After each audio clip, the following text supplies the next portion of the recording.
Good morning. My name is Tina Johnson. I am the program manager for the farm worker housing long-term monitoring. We are going to go over the instructions on how to do an SRI for the farm worker program.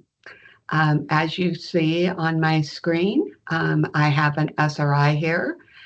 You need to make sure that you complete all of the yellow highlighted sections of this. The most important is the regulatory agreement. If you have more than one, you will need to use the drop down button and then you'll see an additional yellow highlight. But if you only have one, it prompts to that and you should be good to go. In box B here, for the farm worker program, you're going to be marking the very first box, yes, and then the fourth box, yes. Other than that, all of the other boxes should be no. And you do need to make sure all of these boxes are complete because it does make a difference. If you look at the next box, box C, this is your utility allowance. When you first open the SRI, you will not see this box. Depending on the options that you choose here, will make this box show up. That's why it's very important that you mark these two boxes yes.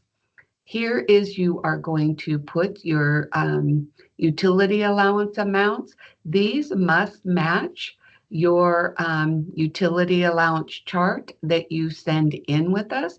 That must be sent in with the SRI. You need to highlight the sections that you use and then down at the bottom put the totals. And then the next box is where you're going to be certifying it. You need to make sure that you complete all of these using the drop-down box. If you have any explanations besides complete or yes, you need to put an explanation in this box here. Then you need to certify it. You can use the drop-down. If you are either the management agent, borrower, or sponsor, you're going to pick the appropriate one. Put your name, your title, date, and contact information. This is very important because if there's an error with the SRI, we're going to contact you with this information. The next tab is very, very important. As you see here, you are going to need to fill out box 3 and box 2 to start. You use the drop down to say yes or no. Box 2, if you are box 4, I'm sorry, not box 2, box 4. Depending on the date that you put in here will depend on if you need to complete the other boxes.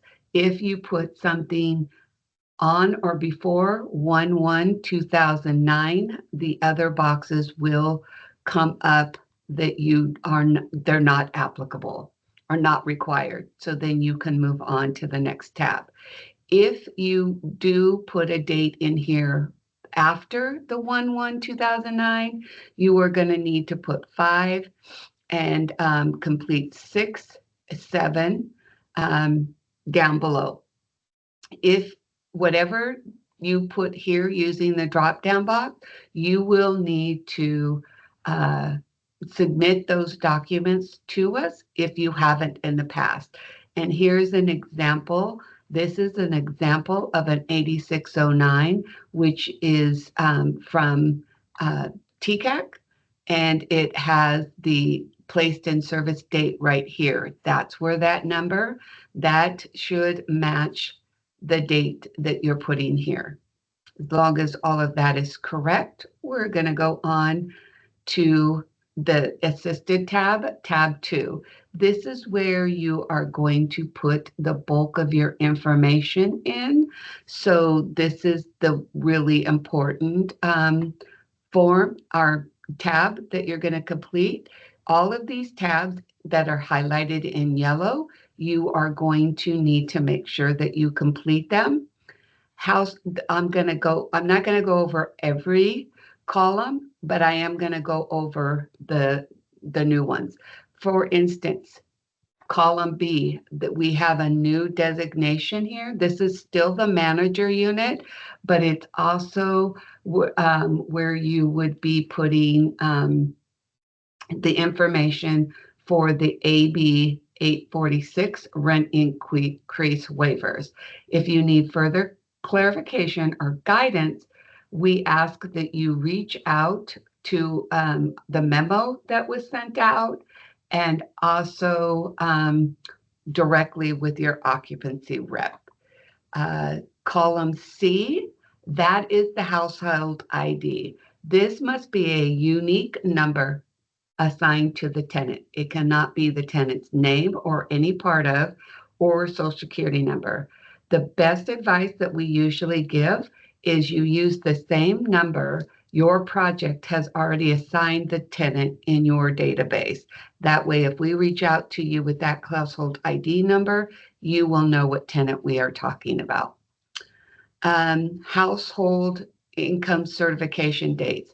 These have to be current. If they are not current, we need you to give an explanation why, and because we need the current household income, which is the next one.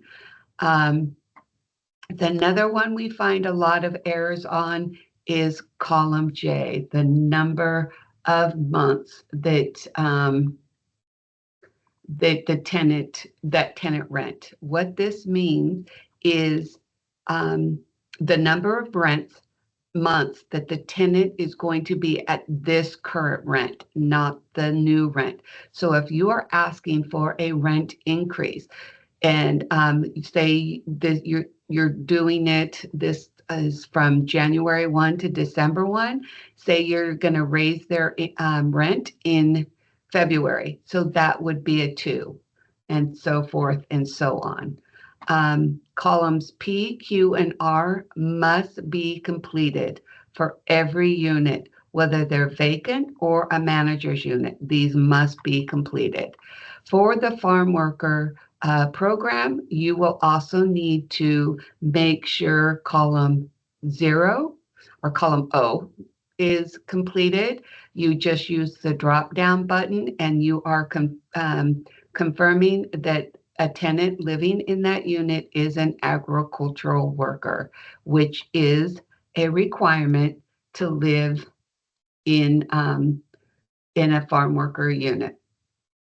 And then the column T, that is your AMI level. You are going to be using this based on your Exhibit B of your regulatory agreement. You will see this unit mix here.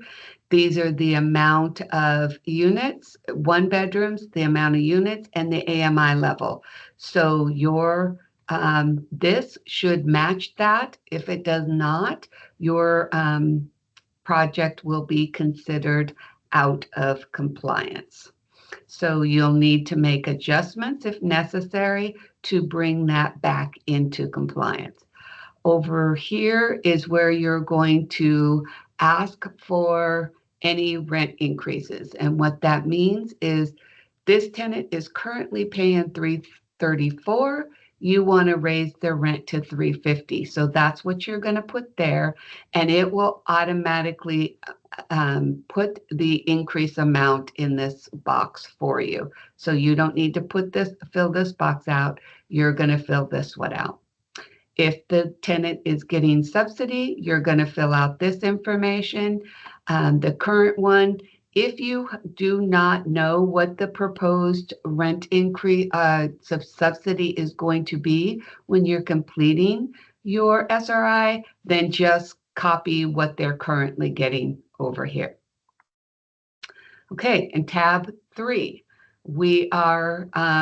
these are for your, obviously, the manager's units. You're going to put how many manager's units you have and the average monthly rent that you would get for those units. If these other ones up here are only applicable if you have like market rate units, meaning non-restricted units. If you have all restricted and assisted units should be listed on tab 2, not on tab 3. So if you don't have any market rate units, you're not going to fill anything here. You're only going to put the manager unit here. On tab 4, this is a snapshot of everything you put on tab 2. So this will give you a little snapshot that once again, you can go to your unit mix in your Exhibit B on your regulatory agreement and see if it matches. If it does not, you're going to have to go back to tab 2 and see if you can make any adjustments to the AMI levels in column T to bring the project back into compliance. Just a note, if you make any changes to tab 2, you will have to go back to tab 4 and right click on the yellow box here and hit refresh, and it will update everything you've changed on tab 2. You should be downloading this SRI onto your desktop, and then as you see here up here, it says enable content. Once you open it, you should be clicking on that so that it will make the macros work properly in the document. If you have any questions, please feel free to reach out to your to your rep, and they will help you answer any questions that you may have. I'm done.